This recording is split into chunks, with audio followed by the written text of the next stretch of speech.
So yeah, so the reason we met today is pretty much that I want to understand what was your journey starting the company. Yeah. Maybe also get a bit of a background. Why did you actually decide to go ahead yourself? Yeah. And then pretty much walk me through a little bit what the journey was like. How did you acquire your first customer? What's the plan for the future as well? Yeah. And I think two important things for a small business that I came across is obviously how do you get paid? Make sure that you get paid. Yeah. Because I think that's something you have to deal with. And the other thing is like, what do you do to grow your business? Yep. Okay. That's a lot of questions. I know. So okay, let me give you the GINGERBEARD Media in a small spiel. So my background is 10 years occupational health and safety, oil and gas. I started in the UK. I probably did that for about 2 or 3 years, and then when push came, basically the company was looking to cut costs, and as part of that, I worked in a corporate role and therefore we weren't charging out to clients. They pushed me onto a project, and I did that for maybe a year or so, and it was a long commute. And I kind of got to the point where I was like, I would get up, go to work, do a full day's work, come home, eat, and then just go straight to bed, and do that for 5 days a week. And it was just pointless. So work-life balance was a massive thing of just it wasn't working out. I was traveling 2 hours each way every day. Jeez. Yeah, it was a fair whack because it was the other side of London. So I just got to a point and I said, look, I've done this for a year. It was only supposed to be kind of 6 months. What's going on? And they said, and I think they wanted to retain me. So they, at that point, offered me a year to come out to Australia and work here. At which point I kind of went, whoa, that's a bit long. I've never travelled that far. I don't know anyone, and it's all big and scary and that sort of stuff. So I said, okay, we'll give you 3 months. How would you feel about 3 months? And I was like, well, that's pretty much a university term. Even if I don't know anyone, I'll have done it. And even if I go, based on what I'm doing at the moment, even if I do that all the time, it won't be, at least I'll be in a different country and something to explore. So the original scope was, come here for 3 months. And within a couple of months, it looked like I was going to get dragged back to the UK. And I was like, hang on, I kind of enjoy it here. I came this time of the year, it was June. So it's winter, and I was like, everyone's talking about summer. I want to know what goes on. So I pushed through. I ended up doing a year, and then for the company. Okay.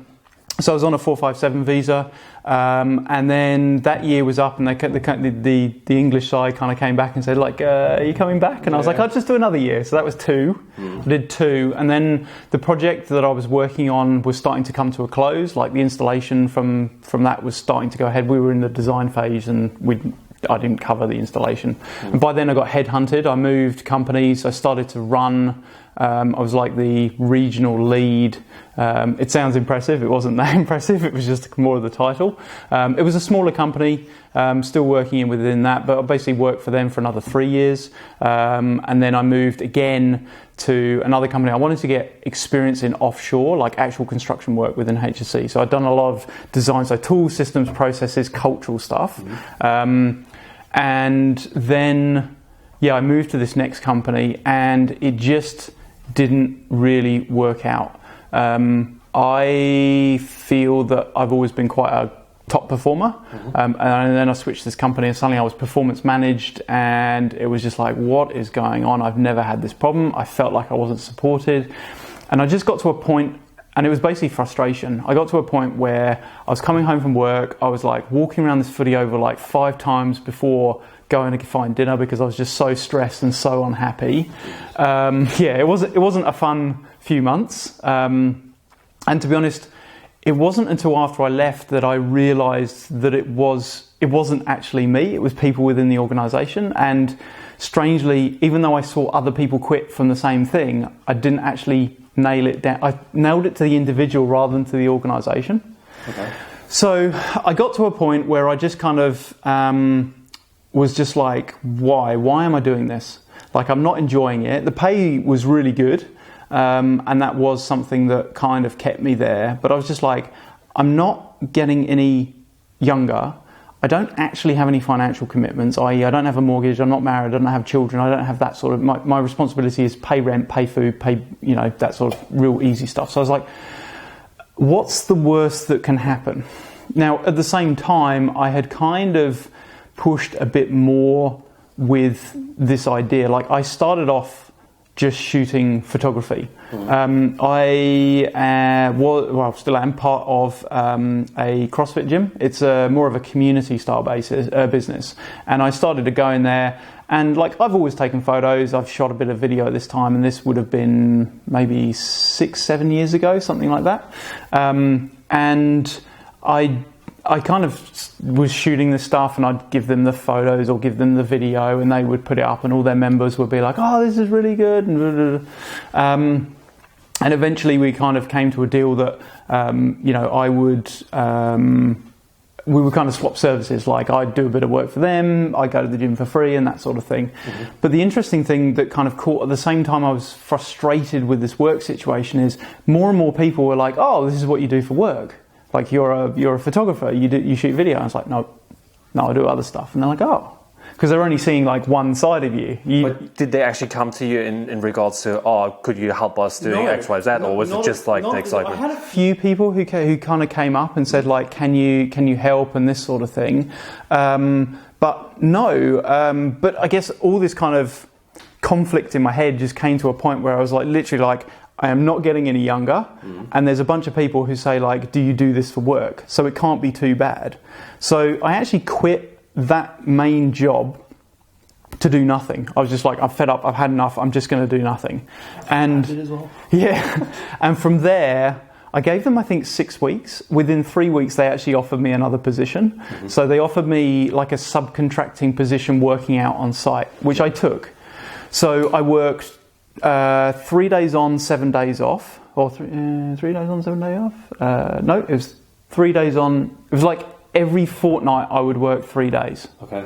So I'd work Friday, Saturday, Sunday of one fortnight, and then effectively almost 2 weeks off. But it sounded like you were fed up and you wanted to quit, and then you ended up doing it again. Well, I went back because it was a change. Like, I moved. It would finally give me my site experience. It was for 3 days a week. It would basically give me 80% of what, so it gave me 80% of what I needed to earn for about 20% of my time, and the remainder of it was I'd spend 80% on the business but only try and earn like 20%.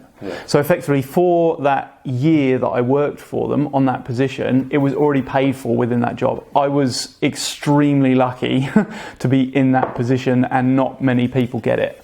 But yeah, basically from there I tried to use that year to use the business to build the business. I wouldn't say that I was that productive, probably because I already had the money in the bank that I needed to survive for the year, and also I had to learn a lot and do a lot. There was no reputation, there's no existing business, there's no, like, you're literally probably at the stage you're at, which is like, how the hell do I go out to people and all that sort of stuff. But you're talking now, I'm understanding, you're talking about the new job you took on, or do you mean like, now you're talking about where you actually started your own business? In what? Like, so you just said like, okay, now there's the switch where I had enough money in the bank and... Yep, so I had enough money from this site job that I was working, 3 days every fortnight, that I could spend the rest of my time working on the business. Okay, no, I got you. But, yeah, I mean, looking back, I was probably unproductive but it's all... Even though I've worked in positions that gave me very good overview of how businesses work. I've been very fortunate of that. So I've sat on management teams, and I've worked in a job where we were involved in proposals and actual work, and so we'd see a full work scope. So I've been very lucky that skills transfer over. So I guess like when people look at it, they kind of see like, oh, you worked in this like occupational role, and you worked like occupational health and safety, and you worked in photography, and those are very different businesses. But I always argue that they're not. Like, the overlapping skills have been project management. Like, I have to manage from cradle to grave, both like an implementation of a HSE system or a process or whatever we're doing, but I have to do that with photography, or like most of my work is video projects. Like, we have to go and get the client, we have to go and like work with them, we have to like close it out. Communication. Nobody likes listening to the HSE guy on site, and I work specifically within really advertising and marketing, and nobody wants to listen. Like, nobody switches on the TV and goes, I really hope there's some adverts on. It just doesn't happen. So it's a very similar sort of thing. And also, I spent a lot of my time basically like client management in both roles. Yeah. So those are kind of like things that come across. The only difference between the two jobs is really the creative side of it and the equipment that I use. But I guess that's the part you enjoy the most, right? Sometimes. Sometimes. Although, to be honest, you don't like people... It depends. A lot of other people think that the job that I do is very creative. I see it still as very processed, to make sure that we deliver a successful project. It's not usual that a client will be like, give you absolute control over creativity. And in all honesty, you know, we're not creating student art films. We're not trying to be super creative. What we're trying to deliver is results. So we can't be super out of the box. So we don't try to be. Okay. You asked about how did I get my first client? Yeah, so basically I understand now. So you basically had the job where you had a lot of spare time, which you started to use to basically work on your own business. Yeah. But it sounds like it didn't really go on the fast lane straight away. No, hell no. So in fact, like I am now, I think it's like 3 or 4 years in, and it only just feels like we're hitting a pace. Okay. So I had already taken on a couple of jobs, and they were very low paid and very long hours, but I got the experience. I think that's the important and that's the key thing. And yeah, I learned a lot from those first projects. So how did you get these projects? Because I think that's the important part for every customer, everybody who was like, oh, let's... I know exactly the first one was for a beauty salon, and it was like a promo piece. How did I get it? Probably relationships, right? It wasn't. This is the weird thing. It wasn't a friend. It wasn't somebody that I know. So did you have a website already up and running? No, I don't think I did at that point. I think at this point it was still hobby basis. It must... But it wasn't that you went out to different companies and said, look, it's me. You want to... You know, I tried. Very early on, I tried like email marketing campaigns and all that sort of... Well, I say email marketing campaigns. They were more like emails to contact people. One of my first things I did was I went through... Perth has got one of those voucher book things, you know. And I went through there and I went, well, those people have got money to pay to go in that book. So contact them. I went through the phone book and I started to list, and that was a horrible process. I started to list like businesses. The problem is my business doesn't have a target market per se. We work with a whole range of businesses.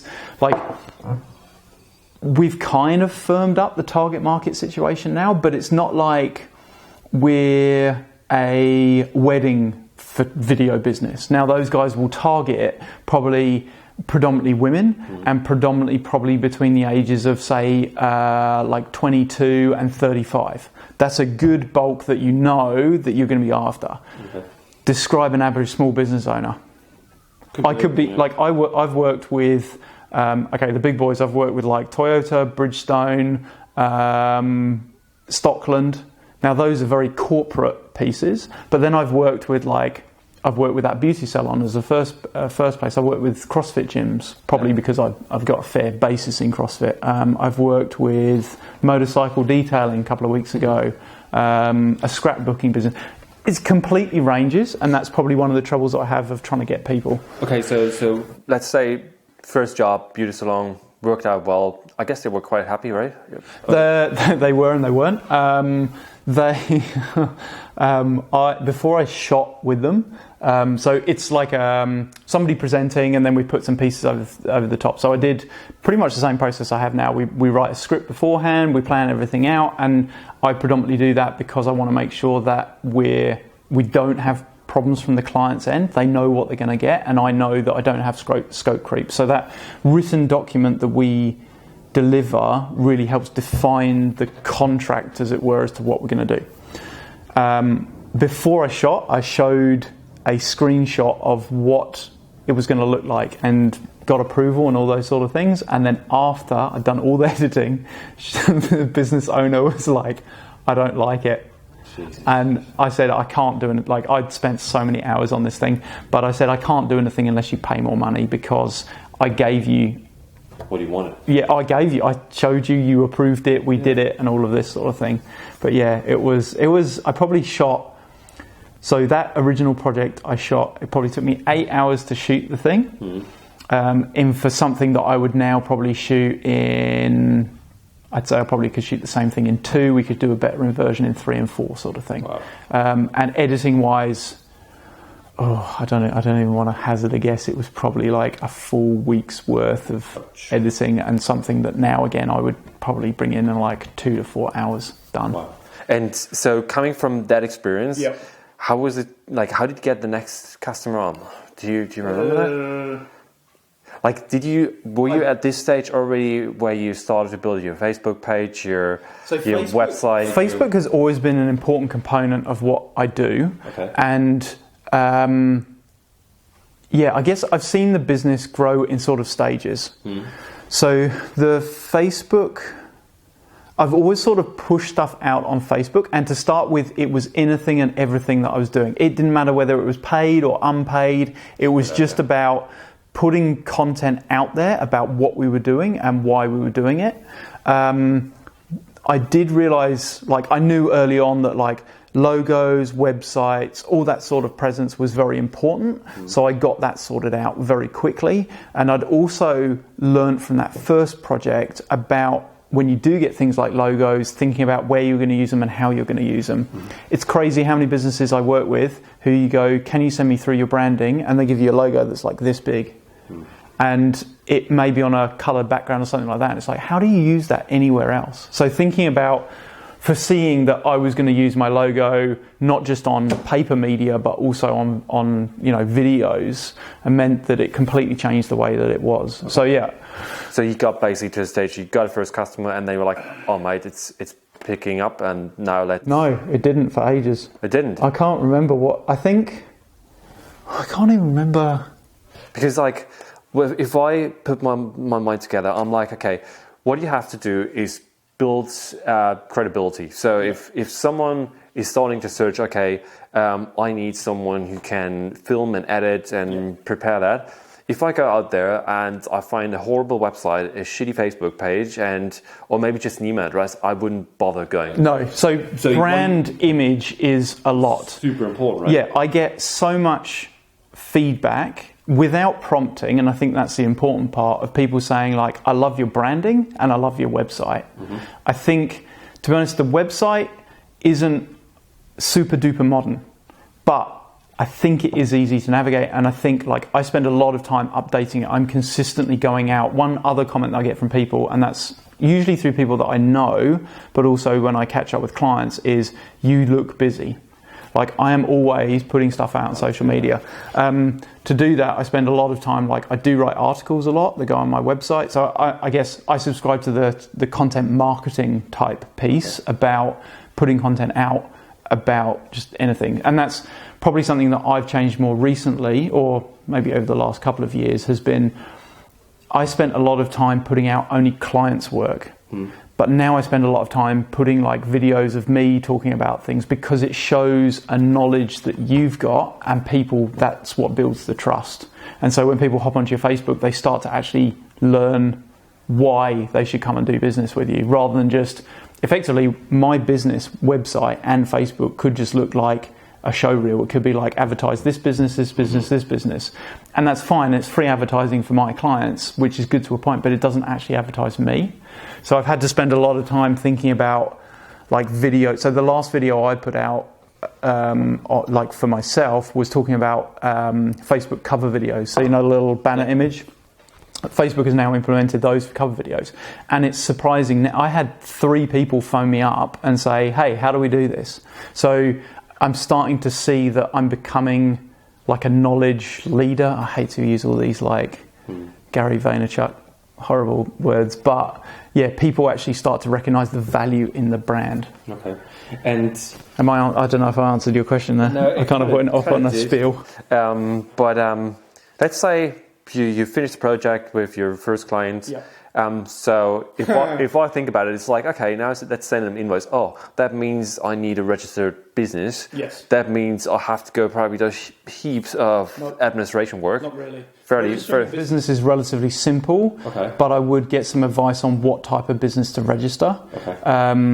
I didn't do that and probably should still look in to make sure that I'm doing correctly. The other thing that you need to look at is whether you register for like GST and stuff like that. Okay. To be honest, to start with, GST, you don't need to be. There's a threshold, I think it's like $80,000 or something like that. So even at the moment, I'm not registered for GST. Okay. It will change this year, I suspect, based on, like, I was pretty much on the cusp of it last time. So this year it probably will change. But there's things like ABNs, you know, whether insurance is applicable to you. Getting your... I mean, I view everything as kind of a stepping up process. You don't need to go out and buy the most super duper whacked up software to do all this sort of stuff. Like, to start with, when I first started, my invoicing was manual. I track payments. I didn't even have a separate bank account. I now am probably at the point, like, I have software that manages my invoicing, but I still do it manually and then send that out. I do have a separate bank account to split business and personal, and that is so useful now. And the thing that I probably need to start doing is split my business bank account again to start almost a tax bank account. So that when you get a tax bill at the end of the year, you want something like, oh, bam, there goes the jet ski. You know, you can just pay it. Because at the same time, whilst it's in your bank account, you know that you're not going to touch it, but you're still earning interest. Okay. And do you work together with like an accountant? I do have an accountant now. I bought an accountant in maybe a year ago. Before that, I had my business accountant has been on for 2 years. This will be their third. Before that, it was incorporated within my personal. And that was one of the reasons I left and changed accountants was because I felt that the last one didn't really give two hoots about me, which like taught me how much customer service and just like listening to your customer is important. Yeah, unlike me with your questions. So we got, you registered a business. Yep. You figured out if you need insurance, made sure that you have like a tool that can manage your software, your invoices, then set up your bank account. Makes it much easier now to... The easiest way to set your bank account up is just just make another personal one. Yeah. I went to set up a business bank account and my bank said to me, oh yeah, our small business accounts start at $1 million turnover. Yeah. And I was... no. I was just like, no. So yeah, I spoke to a couple of people and they said, look, just set up a separate one. Yeah, so I just have like, you know, this one's, and I have 2 different cards, which means that I can manage my payments and make sure that, you know, I register those sort of things, and that. Okay, so I guess you get for all your projects, and you get paid. It goes on your business bank account, and then you pay yourself salary, kind of, so that you can survive and pay your... Although technically at the moment I don't pay myself a salary, I just take drawings when I need to. Okay. Cool. And then, so what do you think is the most important part of this initial process to become successful? When you look back now, was there anything where you're like, oh geez, man, I should have done the invoice software easier because some of the invoice slipped through the cracks? Or was there any bits and pieces where...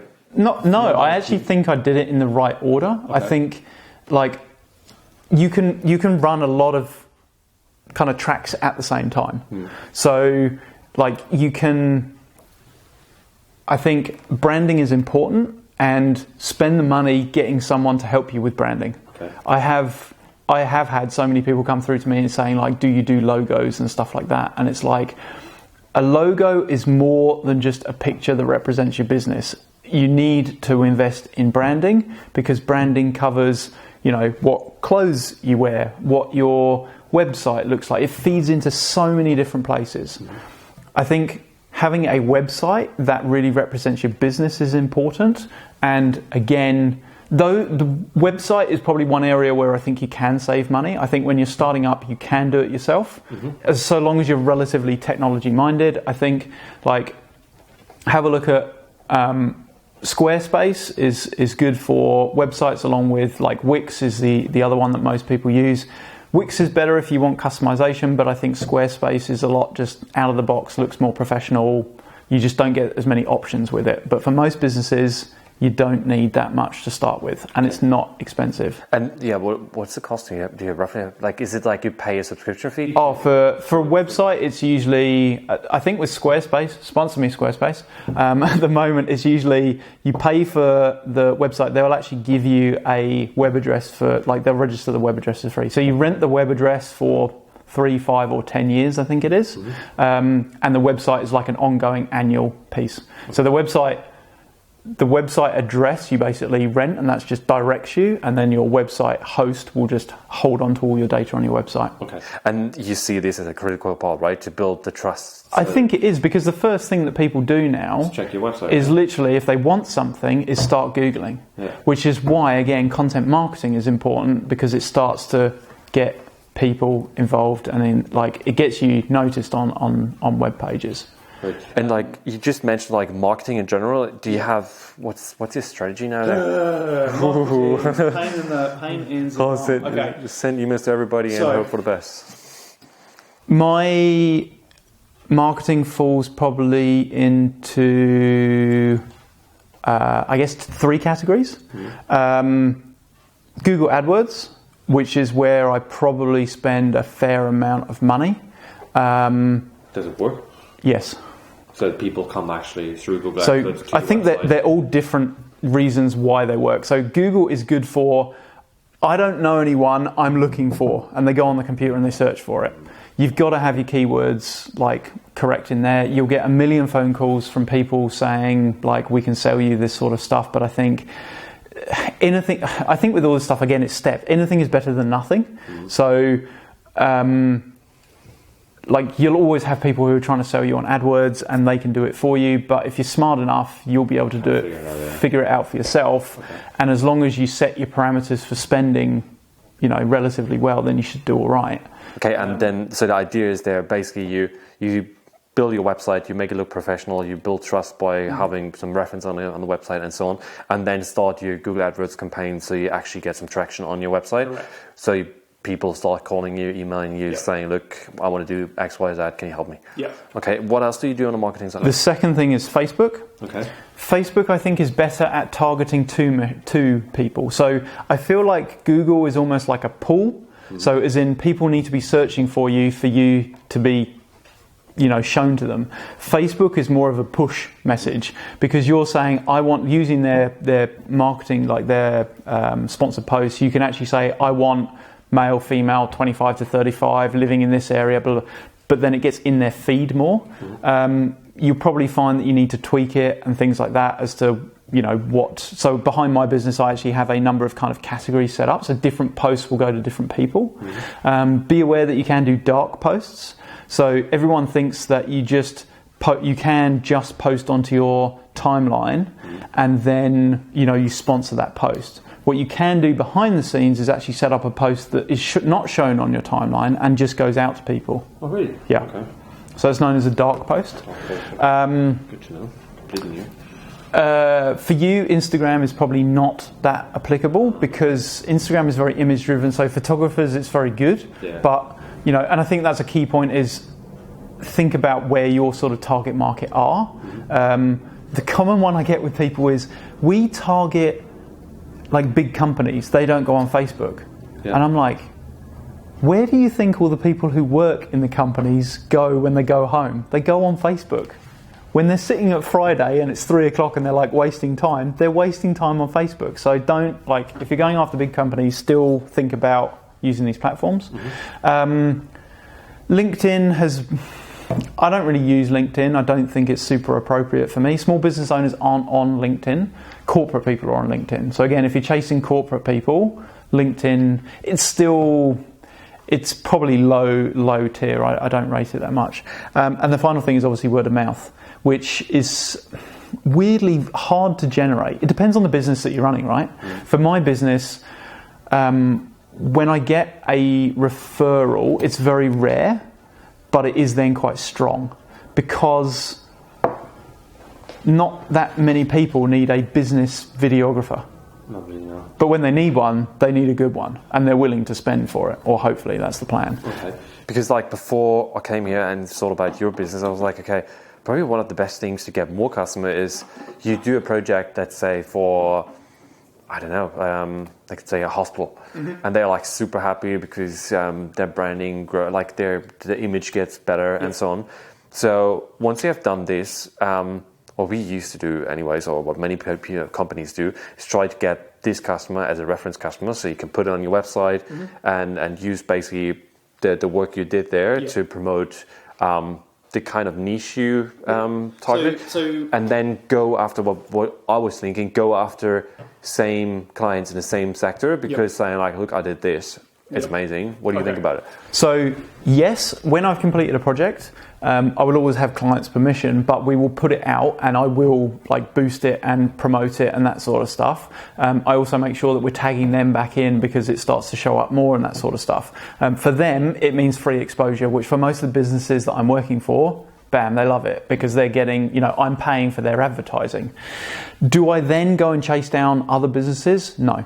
And I think that's one of the big pitfalls many small companies fall in, because they basically have something they can use to target new customers, and what they do is like, oh, Google AdWords is going to give me the leads, and then but you have something you can work with. Okay, so I'm very much of the belief that I don't like cheesy salespeople. I hate it when they phone me up, so why do it to other people? And like, I've been on a couple of courses and I kind of get it that I do need to change the way that I think. I'm far more active. If I get like if somebody sends me an email, or I will chase them, I will be very responsive, but I don't do the cold calling sort of thing. It's just, I don't think it's me, and I don't like it as a way of business, but I also understand it's probably to like a negative point that I should be doing. I also don't like email spam, so I don't tend to do too much of that anyway. I am, like, part of my goals this year is really to start working on how do I use email but in an effective way. And what I mean by effective is not just the result, but also I actually think if I can deliver something that's of value to people, then I'll get engagement with them. And that's the point I wanted to make there, because if you just go out there and say to every company, I do X, Y, Z, then they're like, yeah, nice, move on, mate, I have no time for you. But if you go to, let's say, prospect, and you give them something they are actually interested in, because in the same industry, and it's something they don't have, and their competitor did it, so they're like, oh man, like, that's actually a good idea. They are one step ahead. So you basically you go away from the warm, the cold calling towards, it's not warm, but it's not completely cold, because you have a story to tell. It's not just, I offer an amazing service. It's more about, look, I did this project with customer X. The result was bam, bam, bam, and so on. Is there something you're interested in? And if no, and they say like, okay, fair enough, it's not interesting now, but nice that you got in touch.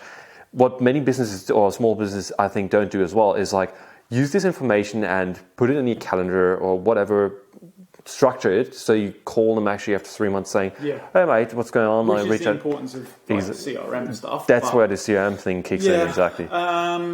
Do you do any kind of that, like structuring? CRM's not like, structured, no. No? So you have like a database?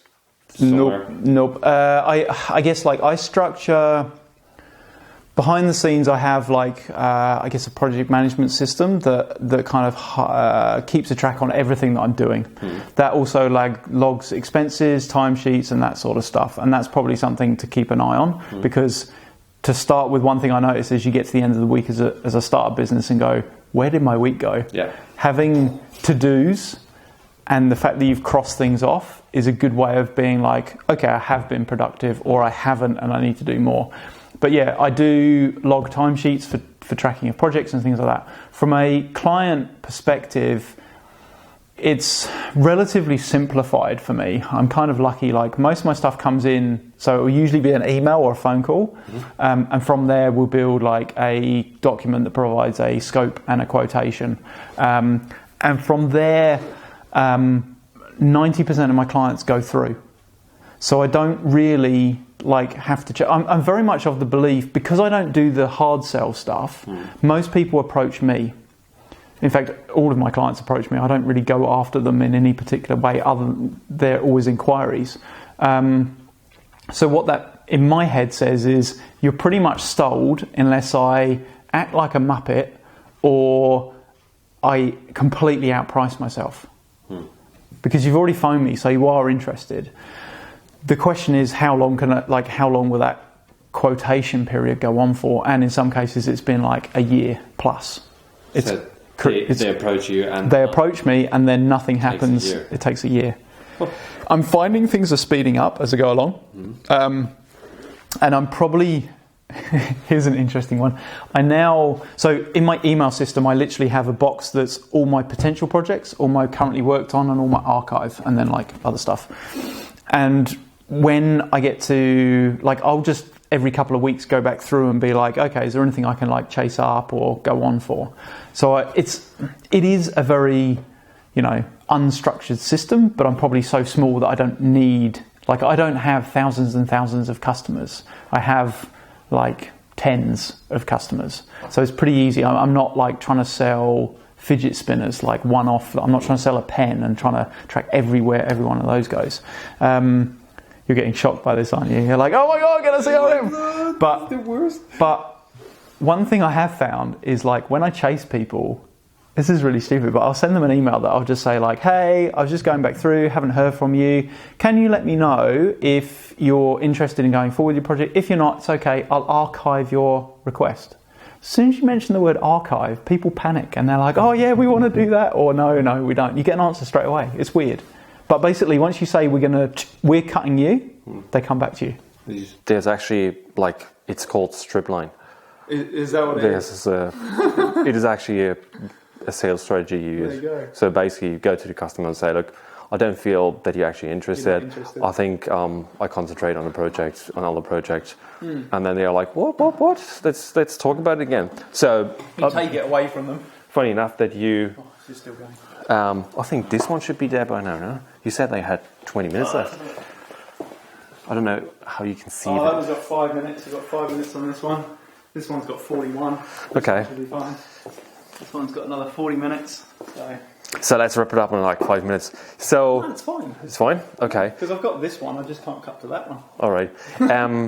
So yeah, CRM stuff. If you want, I'll give you a break because you don't.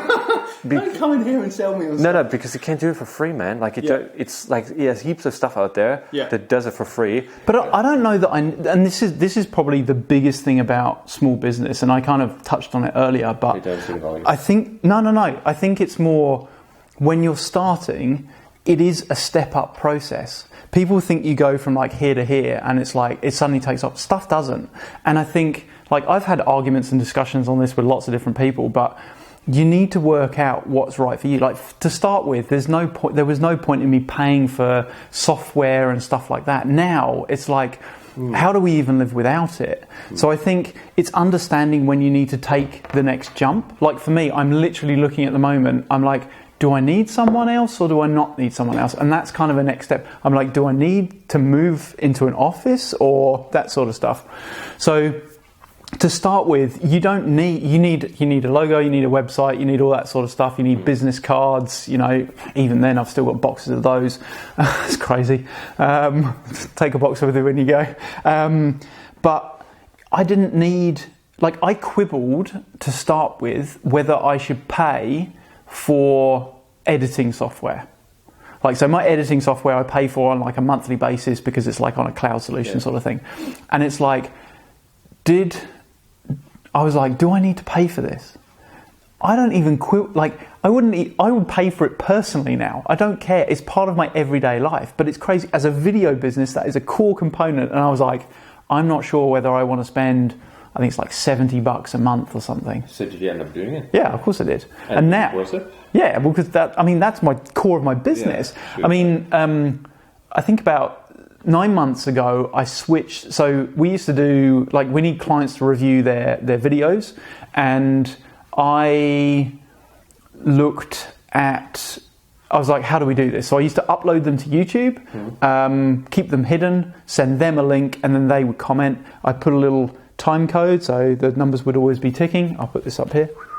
And and then they would like write the time code down, make whatever notes, cut here, you know, get rid of this, whatever. I now, like 9 months ago, I think we swapped onto this system where they can basically log on to a website, view their video, they can pause the video, write their comment underneath, that then feeds back into my software. At the time I was like, do I really need this? Now couldn't live without it. So I think it's about identifying stages where you're like, this is a bit of a jump, but it will become a necessary expense. You don't need to spend all the money to start up with. No, I completely agree. I mean, at the end of the day, like your time is the most valuable asset you have. Like, how do you structure your time? And if you come to a conclusion, look, it's taking me more and more time to filter through who should I follow up with, who are my good customers, where are the projects, and you have it in a way where you feel like, okay, it takes too much time, then obviously you come to a conclusion, And that's the biggest thing for small businesses is like time. Time management. Yeah. People who want meetings, if you're not going to get business from it, it's like, because Perth is like, you're going to take an hour to travel somewhere. Tell me about it. Yeah. So now I just try and get rid of meetings. There's a whole vlog on meetings on the channel and my views on them. So how do you avoid them? Let me change the mic on that one because this is going to run out of space. 1 minute 28. Because then I'll switch it on to this one. I mean, maybe we just do like, how do you grow your business? Like, what's the plan there in the future? And then how to make sure that you get paid. And that's pay is easy. And then the last one, maybe like your experience with WA customers, because I feel like a bit odd sometimes. Oh, okay. Hang on. What was the question before I changed the mic over? So we were talking about time management. That time is the most meetings. Yeah, time is the biggest thing because in Perth, if you have a meeting, it's like 20 minutes there, 20 minutes back. It's never a 20-minute meeting, which means that it's effectively like an hour and a half, right? I reckon you can only do 3 to 4 things in a day because there's like 4 2-hour blocks that you're going to get stuff done. So a meeting really has to be worthwhile and just try and get rid of as many as you can. And how do you do that? I'm getting stronger with clients and I will just, a lot of them will come on like via email, like, can we have a meeting? And if they've given me a phone number, I'll phone them up and I'll be like, hey, look, I just thought, you pose it as their advantage, but it'd be like, hey, look, I, thought that we'd just be able to manage this over the phone. And if you can't, then you can't, and you just have to have a meeting with them. But, it's so you do like a qualification on the phone. And and if that's definitely something I've learned. And like, how do you make sure that you don't end up with tire kickers? So people just you have to sound them out. So like, how do you do that? I learned this. So here's a story for you. I learned this. I got referred someone. I went and had a meeting with them. Went to their house. Sat down with them for maybe 2 hours. I think it was. They started asking me all these questions. It wasn't just about video. It was basically like how to run a business. And I was like, talking about websites and all this sort of stuff. And I'm a friendly guy. I gave them my time and all that sort of stuff. So I got down to the nitty gritty. I was like, how much budget do you think you've got for this video? And they're like, about $200. You're like, and I was like, awesome. That's what you are not. Yeah, this is pretty much what I've spent here with you. No, you're not going to get anything. Interestingly, I never won the work for that piece of. They kept changing the scope of the job, and then I kept changing my price to reflect that, and then they said that I was basically jacking up the prices. So people are an interesting breed, but yeah, I think you can. I think my first part is always. Like a lot of my inquiries come via email because people they don't want to pick up phones and they just want to email. So having a good contact form on your website is imperative. But so when they come through, I'll kind of get a rough understanding. I'll usually try and fire back as quickly as I can. Either an email to say like, yeah, we can do this. Yeah, we're really interested, or, we can be in touch. But usually I'll try and give them a phone. Because you can do a lot more on the phone than you can straight away in an email, and they actually really like it because you're straight away like, oh, I've sent you an email and you are super responsive, you phone me straight back. From there, it's a case of trying to, basically get rid of the tire kickers. And to do that, I guess I have a relatively simple kind of structure. So I try and understand the scope of their work, what they're trying to achieve, turnaround time, real basic stuff that kind of give me the, have you really thought about this? Like, what are you going to use it for? Like, what's your target audience? Do you know what your business is actually marketing to? And this sort of stuff. And from there, the final question is always around budget and trying to get an understanding. Because hopefully by then I've built enough trust that they understand that I'm not just trying to take whatever they say and repeat it back to them. I'm trying to give them value for their money. Okay. And so when you get a response on your budget on budget, then usually I provide them with a written quote from there. Okay. So that eradicates the whole need for a meeting. Okay. So, but if I'm in a position and I reach out to you and I go through the qualification, you ask me what I want and so on and so forth, and then you're like, hey, how much does it cost? How much do you want to spend? I'm like, no, let's say just 2K, you know. So this guy is like, making it for 2K, but obviously you have 5K available. Yeah. So, and you're like, I can do it, but you come up with, I don't know, 3K. Is that a common scenario that you're facing, or are they honest up front there? Most of the time. So I also have a kind of a pricing template. So if somebody comes through and they don't have an idea on budget, I will quickly kind of punch into a spreadsheet and be like, we think it's going to be roughly that. Does that shock you? Because that kind of gets rid of a few people. To be honest, I think people are becoming more educated about things cost. But linking this back to branding, if you've got a cheap and nasty website, people expect cheap and nasty prices. If you've got better looking stuff, so at one point I was using a marketing person, and she said all of your images where you've got videos playing on things and stuff like that need to be shown on Apple products. And I was like, why? Because I don't like Apple. So I was like, why do we need to have Apple products? She said, because they're premium. I'm showing my product on a premium product, which means that it becomes premium. And did it work? Yeah. Really? Well, I mean, I haven't seen a direct correlation. I think it's all part of things. But the website, the branding, it's all so important to portray an image that you're trying to portray. You know, you don't walk into a Mercedes garage and like lights are hanging out the ceiling and the floor tiles are ripped up because they're a premium brand. So if you want to do premium, it's about showing value, basically. But yeah, I think when websites are out there and they look horrible and then they're like, we want to charge you $10,000, people go, whoa. When the website looks like Apple's website and it says we're going to charge you $10,000 for a new phone, people are like, sign me up. Yeah. You know? And I was just thinking, would it work if the customer sends an email and you have a quick chat with him on the phone, and then he's a bit reluctant to, like, are they usually giving you an indication of how much they want to spend, or are they sometimes, I don't know yet, or something like this? Okay, so I usually get people who give me a rough idea on budgets, people who give me a can't spend more than. I get people who are like, oh, we're somewhere between this and this, and then the no ideas. The no ideas are probably the worst ones, because that's where I take the step forward and be like, I think it's going to cost this much, because then you're not shocking them. Because basically, I don't want to write any paperwork that I don't need to write, because it just I have to write individual paperwork which can take me, say an hour. That's an hour's that I could be doing actually, build work. The other common one that I get, or not common but occasional, I've just had it, is somebody says, we want to spend roughly this, but we don't know what we want to do. So you have to give them options.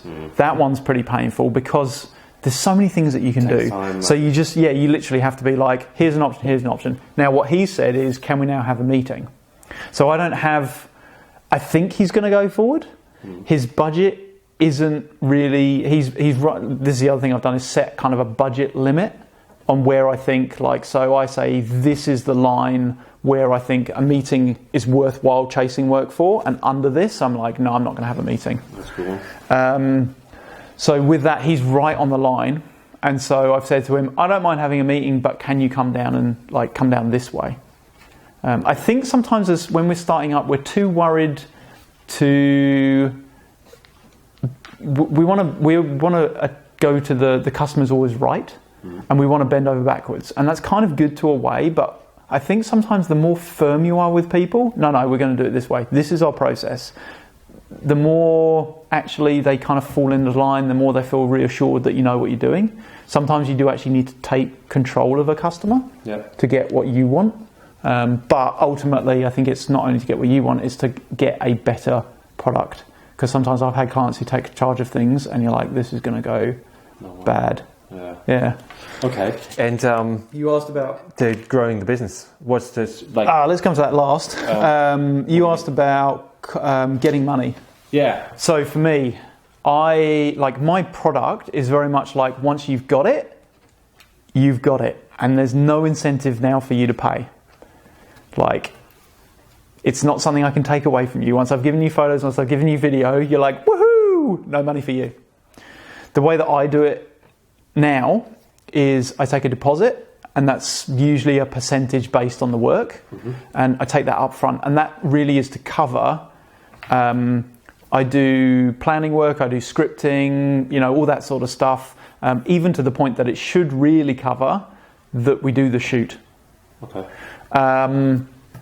Because effectively, if you walk away from a project and I've shot stuff but then they don't edit, I could be at a loss. Which is very painful. That hasn't happened. Has happened once. Okay. The reason I started taking deposit was because I had a project that didn't pay at all, and I gave them. They had all the files, and I never got paid. Okay. So you take the deposit. So I take the deposit. Then we start and a lot of this is to motivate clients and keep them engaged, because again, when they've put money in, they're like, they'll be far more active in being engaged in the project. It's surprising, bearing in mind they're going to pay either way, but it's surprising if you don't ask for that deposit and you start giving them scripts, they won't read them. So it's to get engagement from them a lot of the time. But it also protects me from working. So I take a percentage deposit, then we do all the work. Because of the review platform that we use, they can't get hold of anything. And a lot of it has like marks and stamps and stuff like that. So they can't pinch it when it's in an editing process. Right. Once we've got to a kind of like, yep, you're done, final invoice. Once they pay the final invoice, then they get the product. Gotcha. Because that keeps them on track. So I don't have a cash flow issue per se. That's not to say it's always followed. That's not to say like when I'm working regularly with people, when I've built a relationship, it's different. But yeah, I find that clients are a lot more willing to pay when they're wanting to get the end product than when they have it and then they have to pay. And do you use, that would probably be the next question, once you get paid, I think it's a nightmare then to deal with, obviously, to deal with the taxes that come around. You said before, there's probably a threshold where you don't have to pay. Yeah. But obviously, you have to, as a small business owner, you need to know, okay, how much did I earn in total? Did all the invoices get paid? And all so that's why if you are dealing with a lot of invoices, then get an accounting software. If you're for me, to start with, I wasn't dealing with enough. I didn't have to track enough people. I didn't even do a deposit and a payment. So yeah, when you're dealing with different amounts and pieces like that can be painful as well. Okay. But yeah, I can show you later, but I have an accounting software that I can basically see this invoice is paid, this is overdue, this one's not been paid but not overdue, that sort of stuff. And I guess it also makes your life easier in regards to provide generating the invoice. So that you just put the name in there and bam, bam, bam, send it out, done. Although I don't like the way that it does it, so I still write a manual invoice, which means that I don't have to deal with that system. Yeah, I have all my invoices. So I have a folder that contains all of my quotes and all of my invoices, and just work from there. Okay. But yeah, working out how you're going to protect yourself. Other production companies do it differently. So they will often do a deposit and then kind of a 40%, 80%, 100% payments. Okay. But for me, I try and minimise paperwork as much as possible. So if it's a small job, I may invoice 100% up front. If it's a big job, probably 2 invoices. Doing more than 2 invoices is probably not worth the time. Okay, so it doesn't sound too complicated then. Basically what I'm taking away here is keep it as simple as possible. And once the business is growing and you feel like you're spending too much time, then invest in something that makes your life easier. But at the beginning, again, it's all that step process. Build your template and send it out to the customer. Make sure you get a deposit and don't release the final product before they have. Yeah, it may be different for you because of what you're doing, but that's the way that. Yeah, but I mean, at the end of the day, if you deliver a service, you want to get paid for it. So there must be some way of securing that you actually get paid for the service. You'll probably be needing to look into contracts and stuff like that. Yeah. So I don't have contracts per se. I have my brief, which basically outlines the work and makes sure that we don't get any sort of. Well, it protects the client from me providing them with a potato, and it protects me from the client for scope creep. Yeah. And in there, I have all my T's and C's, which are a lot of them are lessons learned about filming, and some of them are just bits and pieces that I picked up along the way. So some of them are around payment, some of them are around the fact that filming conditions aren't always perfect.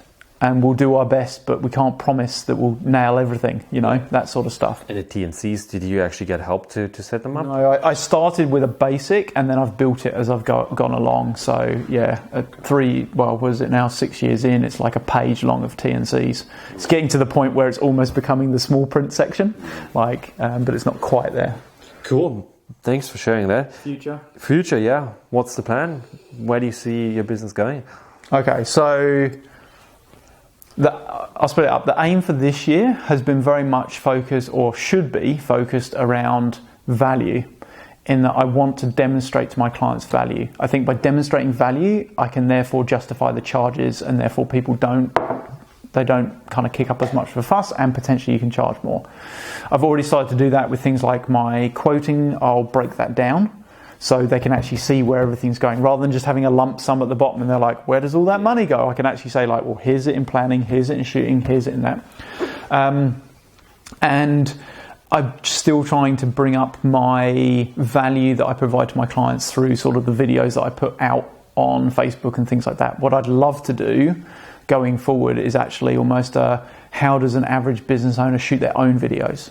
Most people would see that as me knocking myself out of my competition, against myself. But actually, I think that it has the potential to bring more business in. One, I think people will actually find out how difficult it is. I've actually now started to see businesses who've shot their own stuff come back to me because they realise how much time and effort it takes, how much equipment they need, and all this sort of stuff. So I think by teaching people, they then come into the business, and we show that, go ahead, do get it done, and I will happily see. But I think we can always provide a better product than somebody who's like, their job is this and they're spending this much time, whereas my job is all of that. And I think it comes back to one of the things you mentioned at the very beginning. It's like one of the first projects you took on, it took you like a week to edit it, and now you do it in a couple of hours. Yeah. And them for like, there's not much work involved. Yep. Figure it out yourself. So I figure the step with that is probably what I'd like to do, but it's just a time component, is shoot videos that allow people to build their knowledge and purely base it around business. I think one of the advantages I have is I don't do weddings, I don't do all that sort of stuff. So the fact that I actually work and do this all the time is quite a good, it's a selling point. Yeah. So once I've got the videos, I'd like to move into workshops, and that brings actually people in face to face, and then you start to build a better relationship with them, and people can ask all their questions, and you start to run maybe specific workshops on specific or for specific businesses, and from there there's ever the potential to sell that content as well. The business itself, what I'd like to see, first of all, what we're starting to see is more social media content. So originally when I started, it was all about, I need a video for my website. And now it's, I need lots of content for social media. So what I'm starting to notice is people on Facebook are like, we know, like the educated one, the ones who get it, are starting to realise that they need to go out and they need to be showing themselves on Facebook as much as possible. Like they need to be posting 3 times a week. But they run out of content and they can't do it themselves, and that's where we're starting to step in and be like, look, and we've got packages out there, promo, But basically, we're working with businesses, and we'll go in every month, and we'll shoot a whole bunch of content, and then we go. Okay. So that means that, you know, for the ones that I'm working with at the moment, they can go out and they can post 3 to 7 times, like in a week, of just content that's specific to their business, not a stupid picture they've got off the internet or an article that's not written by them that doesn't link back into their website and stuff like that. It's dedicated content to their business. So that's the market that I think that we're starting to see, is that social media sort of thing.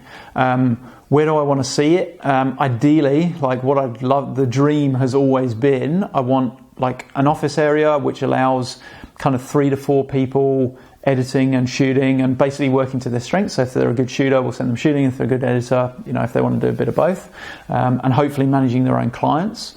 I'd also like to set up within that same premises. Obviously, we'll need room for like storage and all the equipment that we're going to have. And I'd like to have a studio. I already have access to a studio and we offer it to people, but it's not kind of coming through. And I think part of that, I was having this discussion with someone, but I think sometimes clients need to see things in action before they submit to them, like before they sign on and go, yeah, we're going to do that. But at the same time, they won't sign on without seeing it. So they want to be, I want to do something different, but I don't want to do it unless someone else has done it. So what I'd like to have is like basically a white wall, black wall, or green wall, probably all 3. But basically, people can book in a time. You say, right, you're coming in. Here's your script. Blah blah blah blah. Talk it all out. Next day, you got your video. Easy. Yeah, easy. And it just means that they've got consistently high, good quality video for their like socials and that sort of stuff. And who does that appeal to? Probably like people like real estate agents and things like that, because they literally, it's quick turnaround, it's low budget, and it's so like they would literally book for an hour, they come in, they probably shoot 2 or 3 videos, and it's like sweet, and we'll just have them out to you. They don't have to think about it, they just have to turn up. So yeah, that sounds pretty good. That's where I want to go, but it's all steps. Nice one. And probably to wrap it all up, WA customers, Western Australia, is there something you feel that is probably different to the rest of the world? Not really. I think because for some of the audience, WA also as a joke stands for wait a while. So that's what I experienced in my previous job, that commitment is very, very vague. It's like, oh yeah, we could do it. Okay, so the first thing is, I think you need to recognise that WA is made up of a completely different population. Like, as in, like, it's got a high British, Irish, and South African. That's its 3 top immigration, like, places of immigration. It's like 50% immigrants. And all those cultures have their own way of dealing with business. I deal with a few English people, and their way of doing business is very different.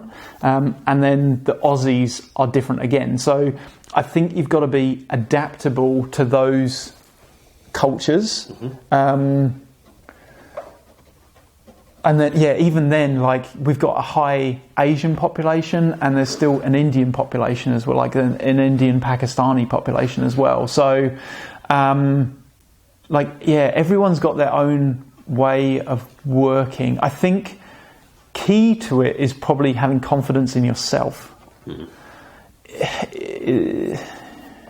you mentioned as well, like, the pushy part doesn't work, right? Like, well, I think it, like, everyone works differently. I went and met this business owner. He owned this beauty salon, and he was like, I want to shoot videos, and I want them to be pretty much a representation of these leaflets. And he handed me these leaflets, and I look at them, and they are literally all text. I was like, oh, okay, well, that's kind of interesting. They're very, text orientated. And he's like, yeah, that's how I communicate, so that's how I'm communicating. They're like, I like to know everything about everything, so my leaflets are full of information. And I was like, but not everyone communicates that way. And specifically with beauty and spa, it tends to be a lot of imagery and da-da-da-da. So, yeah, I guess trying to find a balance for how you communicate with people is part of how you do your business. Okay. I think the key point is be honest to your brand. Like, all of the videos that I put out, they're kind of sensible, but they're kind of having fun. And part of the way, the feedback that I get from people is they enjoy working with me because I have fun with them. Like, we get the work done, we do it seriously, but we need to have fun. In fact, I had somebody who I used to work with just ask me for a quote on video, as in used to in like my old life, and she was like, "Oh, I remembered that everything you did, like you had fun with the way that you did it, like you still got it done." And I think it's important to represent yourself, true to yourself, because that's the people that you bring back into the business. Those are the ones you attract. So if you want to be the sleazy, cheesy salesperson, that's probably who you're going to attract back in. So you got to spend time working out what your personal brand is. And I know that's really fluffy. Well, it makes kind of sense. So, but yeah, I've spent a lot of time working out, like, this business has kind of defined who I am in a way. Like, but I do find that most of the... See it on the logo. Yeah, well, I mean, the logo is designed part of it, like because of me. But yeah, I think... So be honest to yourself and to your business. Yeah, I think so. Don't try to... Yeah, which is why I don't do the cheesy sales thing, because I don't think it's me. Like, yeah. Good stuff. Thanks a lot, mate. No, I mean, there's heaps of people out there like, oh, should I do it? Shouldn't I do it? Yeah. And at the end of the day, you don't know unless you try. Exactly, and you need to just do it. So it sounds easier than it is. But how's this for a quote? When I was in the decision process of whether to start my business or not, I was reading a book. There's a guy who runs ultra marathons. His name's like Dan or Dean Kopolopoulos. I can't remember his name. He's got a really long Greek kind of sounding name. He's an American guy. But the beginning of the book, and the book's, to be honest, not that good. It's okay. It starts well, and then it feels like he's just filling pages. But there's a quote at the beginning of the book that he says, and it kind of stuck with me, but it's like, if you wear a tie for long enough, it becomes a noose. And at the time, I kind of related it to my corporate job that I, wore a tie, and it was just like, eventually it'll strangle you. But I think if you stand around anywhere for too long, like, you just don't learn, you don't get on with it. So I think it's better to try these things and see what happens. Big time. Yeah. Just give it a go. Yeah. Yeah, I think it's time to get cracking, because life is too short to wait for something to come around your corner. Thanks, mate. Really appreciate it. Okay. Good luck with sorting out all the footage. Yeah.